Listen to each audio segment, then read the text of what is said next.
Hello. I got 77%. What do you think, by studying? No. Of course I studied, but by writing an exam paper very well. Yes. How did I score this much? You know what my last semester score was? It was 67%. Then how did I increase 10%? No matter how much you study, what you do in those 3 hours defines your score. If you want to know, keep watching. Hi everyone, I'm Shrutika and I'm here with a new video that is how to write an exam paper.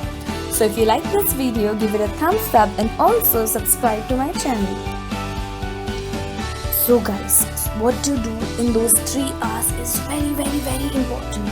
So here I am with some crazy tricks and ways to write your exam paper. Now, I like to give you a warning that these ways are only applicable for theory exams.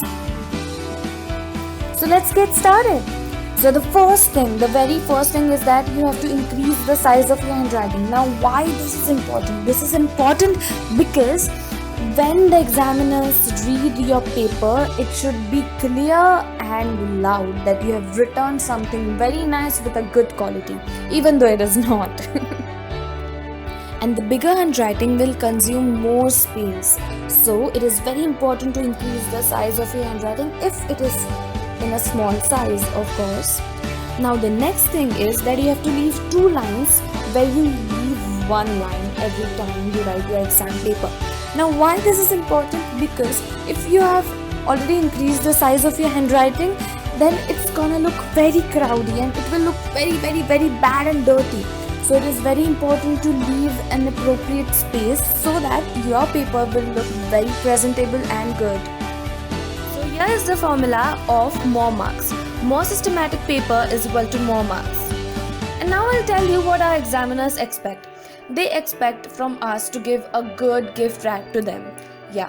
And that wrap is made of introduction and conclusion. So your answer should start with the introduction and end with the conclusion. And I'll show you how to do it. So let's get started. First of all, you have to start with the introduction. For example, you are writing the supply chain management answer. Then comes the definition of it. And remember, no matter what you write, you have to write everything in the points. So then comes the some other information, whatever you know about it. Whatever you have learned since first standard until now, you have to write everything down. For example, features or anything it could be. Now then comes the main answer, that is, for example, the objectives. Now how you have to write the objectives? You have to write the subhead, then leave the space. Again you have to write the another subhead. Now remember, you have to write only 2 points on one page. It will take more space and your answer will be more bigger. So only 2 points on one page. And when you leave the space, you have to compulsory fill the space. That means you will have to fill the space and then your answer will be bigger.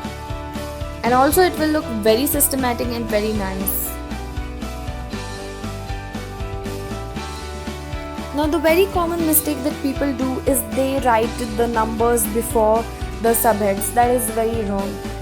It means that you give the opportunity to the examiner to judge your answer, check your answer according to the number of points you have written. So instead you can write A, B, C, D, that is letters, and that no one knows that F comes at number C. Then comes the conclusion and it should be in points as well. Then the end of the answer.